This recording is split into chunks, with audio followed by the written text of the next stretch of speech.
In this video, I want to guide you through everything I can for the Inquisitor using the Penance Brand of Dissolution in the Affliction League for Path of Exile. What's going on, guys? So thanks for checking out the video. I leveled up as a Righteous Fire Templar using Pox's guide for the Affliction League, and it was fine, but I kind of struggled with boss damage. I was pushing the build higher and higher, and Righteous Fire typically is a mapping build, and as you sort of grow the investment in the character, then your ability to do bosses becomes just that much easier. So while I was investing in it, I wasn't really seeing the return that I liked, but Pox does a great job. So I looked around and I found this Penance Brand of Dissipation build, and it's been awesome.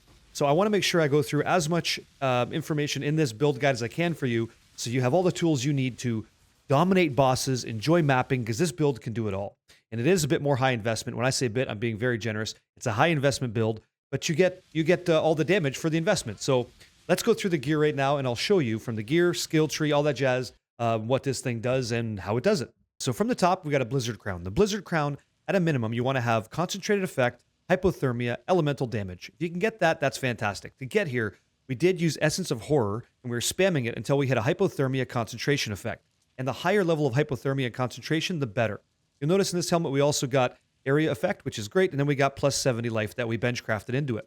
For the armor, you're looking for two very specific things of when you can get it. You want to get enemies you kill have a 19% chance or some amount chance to explode, dealing a tenth of their maximum life as physical damage, and then you want to have increased effect of non-curse auras from your skills. The number one thing you want to get on that chest is going to be the Explodey chest. You might hear Explodey chest. That's what this is. That helps you map. As you blow things up, they start to kill everything else as well, and it sort of chains, and that's super ideal. Let's have a look at the weapons. So the weapons you want to have plus to skills, crit multi, and cast speed. If you can have cast speed, spell skill levels, and then multi, that's going to help scale the damage of this build tremendously. So this Profane Wand has 14% increased cast speed, and then in the middle there, you also see more cast speed. Spell damage is a bonus, and we had the fracture there of all spell skill gems, and then we also had +1 level of all lightning spells. You don't have to have non-chaos damage as extra chaos. That's just a benefit.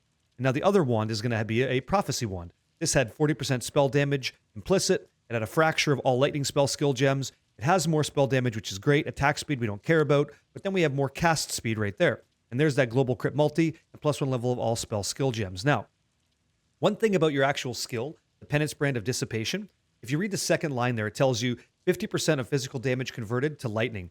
So you want to get that other 50% conversion somewhere. So let's go talk about the gloves where we do that. Inside of our gloves, it's a Hydra scale base that has the Searing Exarch and Eater of Worlds influence on it. And then we have 25% of physical damage converted to lightning damage. That is a exceptional Eater. So Ichor, right? Ichor roll. We got 25% there. Then we do more increased damage per frenzy charge. So we do have the need that we want to get frenzy charges going. We're not quite there yet, but that's where we want to go. And we do have spell suppression on the gloves. And then you're going to see that we have fire resistance, lightning resistance, and at the very bottom, we convert physical damage to lightning. So these gloves kind of do all that for us. Then there's the ever-elusive Mage Blood. Now, I'm going to be quite honest, you don't need to have a Mage Blood. If you don't have a Mage Blood, trust me, I get it. An alternative would be something like a Stygian Vise Belt, and inside that, you'd be looking for one of the eyes. I think it's like a Searching Eye Jewel that would give you the ability to mitigate the shock, right? You want to have shock avoidance, and there's a reason why, and I'll talk about that when we get to that skill tree, okay? So if you don't have the Mage Blood, Stygian Vise with roughly look for like 120. You're looking for resistances. Resistances in life. Just a typical belt. Most belts in PoE, you want that. Look for like 140 resistance or 120 on the trade site and go for it from there, okay? Next, we've got boots. On the boots, we've got cooldown, recovery rate, and movement speed. That's just fantastic to have. Always feels good. We have a fracture spell suppression, which is great. So we use that to get more life. And then we have, again, the usual suspects, right? Lightning resistance, some amount of resistance, movement speed, chance to avoid being shocked. It's important that we have that because we want to make sure that we have 100% chance to avoid being shocked, and you'll see why later on. And we have 16% chance to gain onslaught for 4 seconds on kill, which is just going to give us even more damage. And then we rolled increased armor and evasion. As for the rings, we're going double amethyst because it's a nice to have all of your chaos res, and I'll show you the defenses here. It's nice to have all of your resistances capped. I've got 75 for fire, cold, lightning, and chaos. Try to do the same, and that's why that belt, if you can't get Mage Blood, should be something that may give you more chaos that way, which might open up some options, some fun options in your rings. So for the rings that we're using, I've got chaos, again, amethyst rings, all elemental resistance, and then we have +1 minimum endurance charges. So we always have endurance charges. And the reason you're going to want endurance charges is actually going to be for your cast 1 damage taken and Mortal Call, because you're going to use an endurance charge when you get that effect, okay? you're gonna go ahead and want that. The other ring that we have here is going to be all elemental res. Then we have more chaos res, and again, we're just shoring up resistances. Okay. And then finally, the amulet. So on your amulet, you want to get crit multi. That's important. And then if you can get any amount of plus to skills on that amulet, that's also good. And you're going to allocate charisma there. Okay. I didn't talk about the anoints. The anoints is whatever you want to do on your rings. Go nuts and have fun. But when it comes to your amulet, crit multi, plus to skills, and then cast speed. Same as your weapons, just sort of on the next slot. Okay. And that's the gear. And then make sure you have items on your swap so that you can be leveling gems. I would recommend maybe trying to get Penance Brands so you can go ahead and transfigure those when you're running the lab. From the top, we've got Penance Brand of Dissipation. This is currently a 2120 gem, and the additional quality on here will give you additional damage to branded enemies. We're supporting that with Swift Brand, increased critical strike support, and finally inspiration support. The reason we're using this is because we want to get the mana cost down on our Penance Brand of Dissipation so we can just free cast it. You want this going as fast as it can be all the time, so you're constantly rolling with 5 brands on the always. 2 will be attached to an opponent at any time, so you're trying to make sure that that situation's always happening. And when your mana cost is too high, because you're using so many auras in this build, you just can't free send those out. So the challenge with the build is always trying to get the Penance Brand mana down so you can cast it as much as you want. Okay? Keep that in mind. We'll talk more about a couple things you can do to get there as we go through this build guide for you. Okay, moving into the chest, we have Defiance Banner linked with Enlighten support, level 4. We've got Precision, Arrogance support, Clarity, and Vitality. And this is how we're going to get that low life. If you look behind me here, I am a low life build at the moment, and we take advantage of that inside of our skill tree, okay? So this is the setup that provides that. Into the gloves, we've got Zealotry, Wrath, Determination, also support by level 4 Enlighten. In the boots, we've got Inspiration support linked to Haste, Divine Blessing, and finally Petrified Blood. In the weapons, we've got Assassin's Mark, because we always want to be getting power charges. Power charges are fantastic for the build. And in addition, it's kind of nice. Cursed enemies give us life when killed and mana when killed. And this is really only the mark we're going to use on single target. Like, you erode everything anyway. But on that single target, power charges are chef's kiss, man. And mark them up and send them off to the abyss, baby, because that's what this thing does. That's what this build does. We've also got Summon Skeletons. The reason this is in the build is Summon Skeletons is a great way, if you're fighting the Searing Exarch, to just have those minions blow up from the orbs that happen, right? So the orb configuration, the fight happens where the orbs come out, and so you just drop these skeletons in there so you create a path for yourself to go. Very nice. In addition, if you're doing the Abyss farming method this season, which I am, it's nice to drop a couple skeletons around so they kind of start taking hits, and you're off the screen just throwing these brands, blowing up everything. You're not the number one enemy when those guys are sitting right there, so that's kind of cool. And then finally, Righteous Fire, right? We're just using this for more spell damage. At the moment, this is a 21 Righteous Fire. It's granting 43% more spell damage. In the other weapon, we've got Immortal Call, which is cast when damage taken, Immortal Call. And this is what's going to be using those endurance charges that we want. And that's why we want endurance charges. And you'll see here this ring that we had in the Amethyst ring, it gave us +1 to minimum endurance charges. And then we had a 4% chance to gain an endurance charge when we killed stuff. So that's the fuel for the fire that will be Immortal Call. And then finally, our movement speed is going to be Flame Dash. Okay? So that's all the skills for the build. Now, when it comes to using these skills, it's going to be expensive to get to. I'm not going to lie to you. It's tough. Like, that's kind of what you're working towards. Penance Brand's expensive.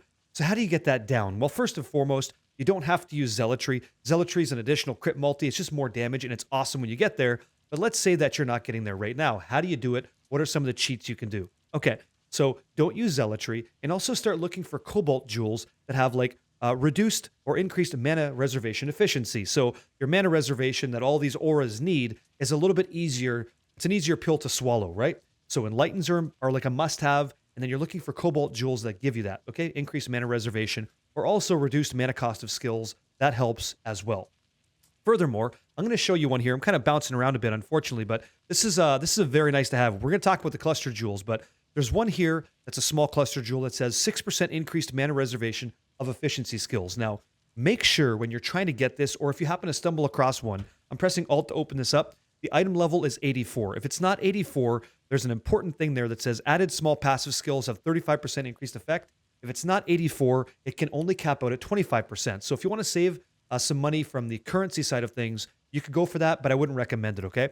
So the most important thing on this cluster is the increased effect. Now, we happen to have all attributes because dexterity is a high requirement for haste, so you're constantly trying to get dex. So we have all stats in that regard. Life is just a bonus, and then we have increased effect. So what are we doing here? Every single one of these is going to give you +4 attributes, some life, chaos res, and then 8% increased mana reservation efficiency. 8, right? And it just goes up and up and up. So that's what you're looking for. That's a great way to get there. Okay? One last thing you can do to get the mana down, if you don't have a Mage Blood, and that's okay, you're going to look for something like this. So you're going to look for a Flask of the order suffix, right? The order says you have 25% reduced mana cost of skills during the effect. And so if you're not using the Mage Blood, if you know the belt, and you're using like a Stygian Vise, the 120, 140 resistance with life belt, that's fine. That's totally cool. Just go for, instead of like using increased effect on this, you're going to try to get something that says use when, like over here, right? Used when charges reach full. So as this flask goes up, it'll automatically do it for you. And you can get instilling orbs. Instilling orbs will do that for you. Okay? That's what you can do to get the Penance Brand cost down for yourself. For our Pantheon selections, we are going to be choosing Soul of Arakali as our major god, and our minor god is going to be the Soul of Shikari. And try to make sure you have these capped out, as it does shore up a lot of your chaos dot damage that you may feel like you get clapped by. That's what these are for, just to sort of prevent that. The flasks for the build are currently set up as follows because we are fortunate enough to have a Mage Blood, which is currently affecting the 4 leftmost magic utility flasks. So that's why our 5th one is going to be Taste of Hate. And this could be any other flask. I mean, Christ, you're working up to Progenesis, which would be absolutely tremendous. Could be Bottled Faith, but at the moment, mine's Taste of Hate. And there's nothing wrong with that. We're converting physical damage taken from hits as cold, which is always nice. So what are we looking at here? Currently at the moment, we're using a Quartz Flask. I've also got a Jade Flask. I'm using a Granite Flask and a Diamond Flask. So at the moment of making this video, my defensives look like this. I've got 90% damage reduction, right? 42,000. I've got 61% chance to dodge. All of my resistances are currently capped, and my spell suppression is 89. Now, that's not all just flasks getting there, but that's what these flasks allow me to do. And what I'd like to do is I'd like to get potentially this Diamond Flask out because I don't need the critical strike anymore, right? Like we're doing just fine on that. So where are we at here? Let me bring this up to show you cats. Right over here, right? So our Penance Brand of Dissipation, our spell critical strike chance is 100%. So I really don't need that anymore. So a Silver Flask will be the next thing that I do because remember back at the gearing section, critical cast speed is important. So I want to be getting cast speed next, and that's where I'm going to go move to. So that'll be a Silver Flask instead of Diamond. And if you have one, just hang on to it and try to roll like increased effect, that kind of thing, and get good cast speed, and your damage will just skyrocket because this scales very, very well with crit multi and cast speed, and then additional spell damage, of course.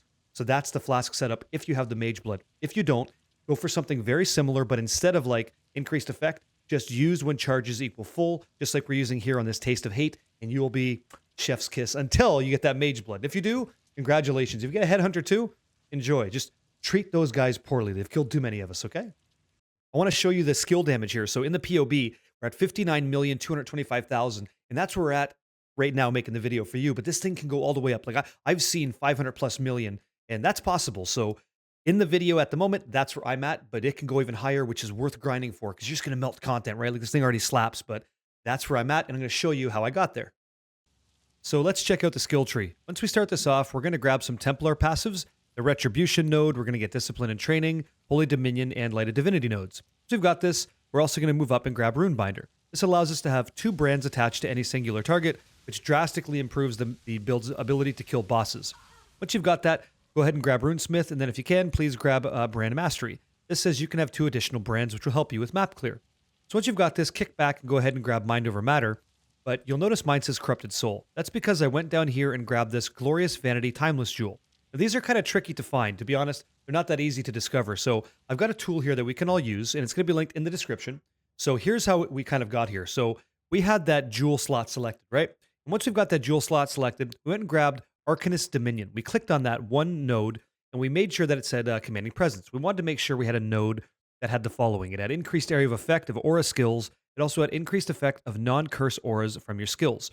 Once we had that, we hit, inside of our configuration, we hit search, right? And this came back with 311 different options. Now, once we had this, we can select Mind Over Matter, and you'll see it becomes Corrupted Soul, okay? So once you've got these numbers, these different seed numbers, you just click Trade, and that'll open up another tab. And this is the sort of Glorious Vanity Timeless Jewel that you're looking for.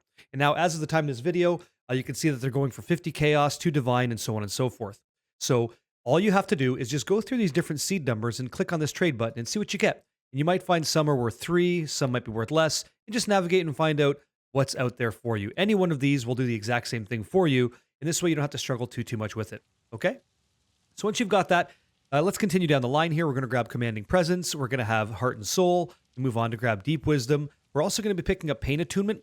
We do more spell damage when we have low life. And again, because of our gear setup, we are on low life at the moment. Okay? We might as well come on down here and grab something else called That Which Is Taken.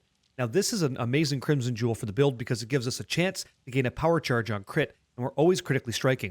And then non-damaging ailments have a 38% reduced effect on you while you have Arcane Surge. And we cannot take reflected damage, which is great. And then in addition, while we're casting stuff, we get additional spell block, but that doesn't really matter. That's just nice to have, okay? So we move on up here. Let's continue. We're going to go ahead and grab Influence. If you can, please and thank you. And then grab this Reservation Mastery. Now, this gives us 8% increased damage for each aura or herald affecting us, which is why we want so many different auras. It's why we want to have Zealotry ultimately. We want to have Divine Blessing. Like, we want all that stuff because we do more damage for all the different auras. That's why that's important, and that's where we're getting paid off for that choice and all that efficiency request, right? So let's continue. Once we've got all this, that's cool. I'm going to kick back here for just a second to get all of like the basics. We're going to now move up and we're going to grab Explosive Runes. This gives us Brand Critical Strike Multi, which is huge, and then Brand Attachment Range, which is also fantastic for mapping. Once you've got that, the Brand Mastery here is going to say brands attached to a new enemy each time they activate, no more than once every 0.3 seconds. And so when it comes to mapping for the build, that brand attachment is actually amazing. So that's where you drop it down and it goes ahead and finds things to connect. That's what makes it feel good. That's like that AoE, that faux AoE effect that this thing does, and it's very, very effective. So make sure you're grabbing that.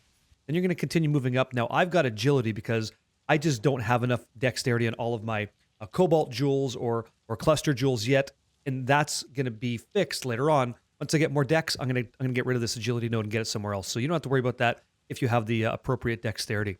Moving on, we have another cluster jewel setup. We'll talk about that in a moment. When we navigate down, we're going to be grabbing Purity of Flesh. We're also going to be grabbing Sovereignty. And then once we're in Sovereignty, the Reservation Mastery here is our auras from our skills have 10% increased effect on you. So again, we'll take more benefit there. Navigating down, we do grab Overcharge to get another max power charge allocation. We then take this jewel socket. At the moment, I'm using increased cast speed because this helps with our ability to continually deal more damage with our brand attachments, right? The frequency. Higher cast speed, the more frequency. And more life never killed anybody, right? Okay. Then we're going to navigate down to Devotion. This gives us just increased consecrated ground that we create. Also gives us more life. And then the Mastery choice, we take plus 50 to max life. Okay? Then we kick down into our cluster. So this is going to be the medium cluster called Grand Design and Remarkable. Now, ideally, I'm almost going to say it's like a prerequisite. If you really want to enjoy this build, like going into like the end game, try to make sure you have 3 of this medium cluster jewel, okay? 3 that have Grand Design and Remarkable. Let's go ahead and see what they do, okay? What does Remarkable do? It has 8% increased cast speed with brand skills. Cast speed is great for frequency application, and we want as much cast speed as we can get. Then skills which create brands have a 35% chance to create an additional brand, okay?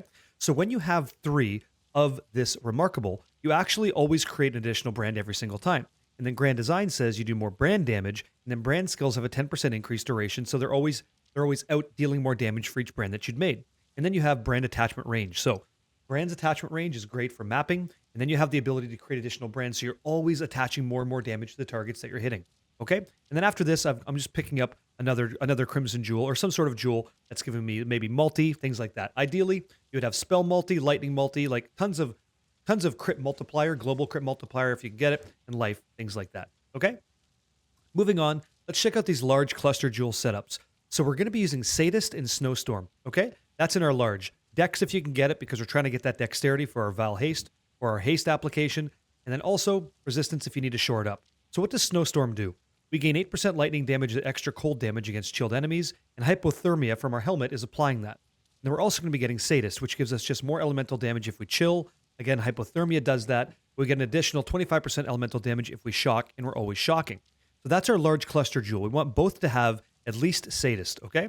At least Sadist. Our other large here had Sadist, Paralysis, and Doriani's Lesson. So Sadist, again, we know what that does. Paralysis is just there. We don't really care about that. We care more about Doriani's Lesson in the large cluster jewel because this gives us Leech. So elemental damage leeches as life. That's how we get that Leech in there, and we get more elemental damage. Now, let's kick back over here. So the medium cluster jewel, again, is Grand Design Remarkable. And then also we have Grand Design Remarkable with Dex again.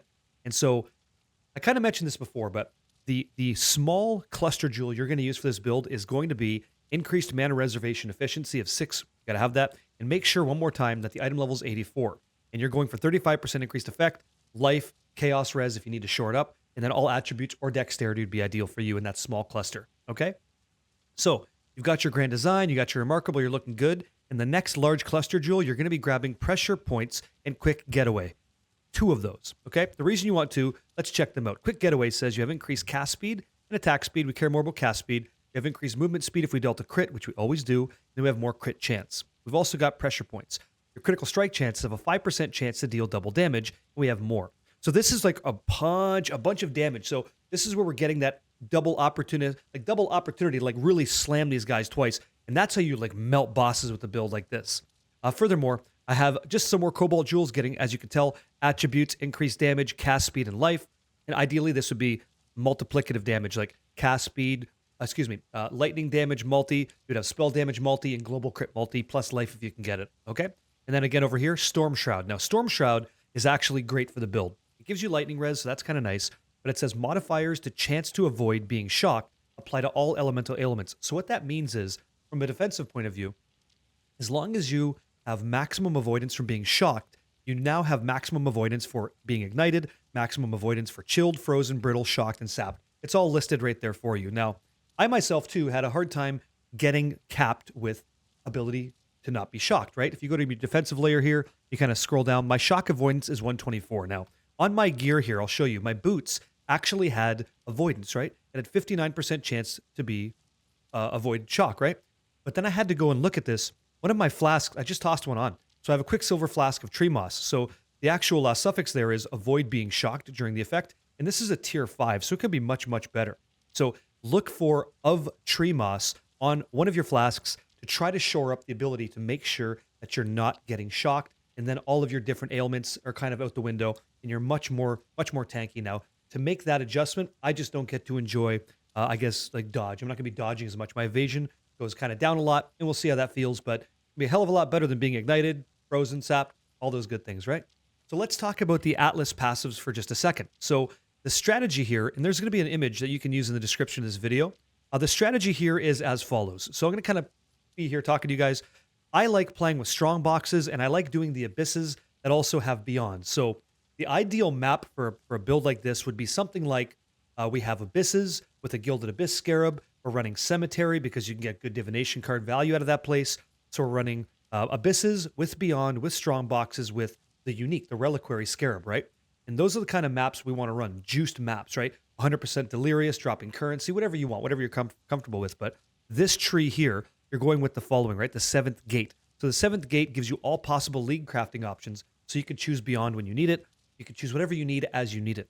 But we're also going to be taking things like wandering paths. So notables in the skill tree grant nothing, but all these small nodes give us double the value. So like increased quantity, increased rarity, and all that stuff. This is a pretty known Atlas tree strategy for the season. It's just trying to get as many different monster mechanics to be produced in a singular map as possible, yielding the most results. And so what you want to do is, when you're running this setup this way on this character, you want to run Cemetery 7 so that when you have a Stygian event that happens or an Abyss event that happens, I'll show it to you over here. Just stand by. Okay, a Gilded Abyss. Let's look at this. Abysses in the area that do not lead to an abyssal depths lead to a Stygian spire. So like in English, if you're not familiar with the terminology, because we're running Cemetery 7, we can't get into an abyssal depths. It's capped out. We're not able to. So another event has to occur, and that event is Stygian Spire comes up. So you're looking for things that have additional projectiles on them for your maps. Additional projectiles with a spire will allow it to shoot out more shots, and every shot is a rare monster, thus giving you more value. So additional projectiles, and also for the Wildwood, try to get as much purple wisps as you can, because purple gives you additional opportunity for additional projectiles. So in my preference, I like purple into yellow into blue. Something like 3,000, 4,000 purple would be so amazing. The 3,000 purple, like 1,000, 1,500 yellow, and this thing can still do it at 100% delirious, and it just gets through the content and gives you tons of value. Like, it's insane. So this is what your Atlas passive tree is going to look like, and I've been enjoying it quite a bit. And again, you have to get all 6 different portals. You do get the 7th gate, like I mentioned, and you'll see here, like, we have Delirious as well, so Unending Nightmare. So as long as we have Delirium on a map, we're not really worried about a timer running out. It's always foggy. It's always fantastic. We're always getting we're extracting as much value out of each map as possible. So that's good. In addition, like I said, I like strong boxes. So we have strong boxes contain additional pack chance, which is cool. Now, I like this one because Personally, for me, this doesn't have to be you. I like this charge compass. So it says strong box monsters are enraged, and strong box monsters have 500% increased quant. Like, I love 500% quant. I'll take that all day. So I'll run that whenever I get the opportunity. You could also run more Beyond. Beyond is nice in this Atlas passive. I'll show you why. Beyond gives us additional quantity, right? 10% increased quantity, 10, 20, 30, 40, right? From Beyond. So we're always trying to get much quantity out of anything that we're hitting. So 500 on strong boxes is a ton, plus all that purple sauce coming up from the Wildwood. That's going to be rarity, right? And then you have, you know, just hopefully, fingers crossed, 10 million divines dropping on your face, and then it's up to you and your loot filter to make sure that you actually see it. But this is my Atlas cluster my Atlas setup that I enjoy, and I got this off of other members online that are just kind of sharing information and saying like, hey, this works, and I gotta agree, it works a lot. And the reason we don't take, by the way, if you're looking like, why didn't you just take this last Trail of Destruction? Again, because we have the Wandering Path, it would have given us nothing, so you don't have to worry about getting that. So have we gone over everything? Let me think. We went the gear. We checked out the gear. We went through the skills. You've seen the skill tree. You've seen the flasks. You've seen maybe some options for the belt, right? Yeah, I think that's everything I would want to know. Anything that maybe I didn't cover for you guys that you'd like to hear, please don't be shy. Toss a comment in the video below and just let me know what you thought. I wanted to be as thorough as possible. Tried to be as succinct as possible as well. And there's so much growth on this character that I haven't even done yet. And I'm excited to push forward through in this league. And I hopefully have encouraged you guys to give the build a shot. If you're leveling it, you can level as Righteous Fire. Again, Pox did an amazing job, so shout out to Pox for that. Amazing job leveling as Righteous Fire, or any kind of like Armageddon brand if you want to go that way too. But ultimately, I converted to this, and I've never looked back. It's been very fun. And I'll throw in a couple videos here for you. You can see me like slap the shit out of Braun. You can see the Maven getting thrown around hard, and then some, you know, just some map gameplay as we're talking about it. So yeah, that's it. That's what the build does. And again, to play the build, I should probably talk about playing the build. To play the build, it's like this. You throw down brands, and then you walk towards it. This way, the brands are already hitting things, and it's pretty safe, right? So if you're playing this kind of hardcore, if that's the way you want to go, you're throwing brands out first, and you can also summon skeletons too to kind of take the hits. So you summon some skeletons, you throw out some brands, and that's it. And then you sit back and grab the loot. It's also pretty solid on Sanctum because you can throw brands, and they'll connect around the corner, which is also kind of awesome. But yeah, that's about it for me. Hope you guys enjoyed the video. Again, Happy New Year to everybody. Much love from me to you guys. Thank you for letting me make videos like this, and I hope that you have a fantastic day. I hope this video encourages you to maybe check it out. The build's kind of fun, and oh, one more thing. If I press K, right, I do have a cosmetic on mine, so my brands look kind of cosmetic-y, right? They're kind of cosmic looking, and if yours don't look like that, that's just because I actually turned that on. So if I turn it off, that's what your brands are going to look like. But after, like, you know, 2,000 plus hours in the game, which isn't even all that much for some people, I want to look real nice, and that's how I do it. Much love, you guys. Take care. I'll see you in the next one.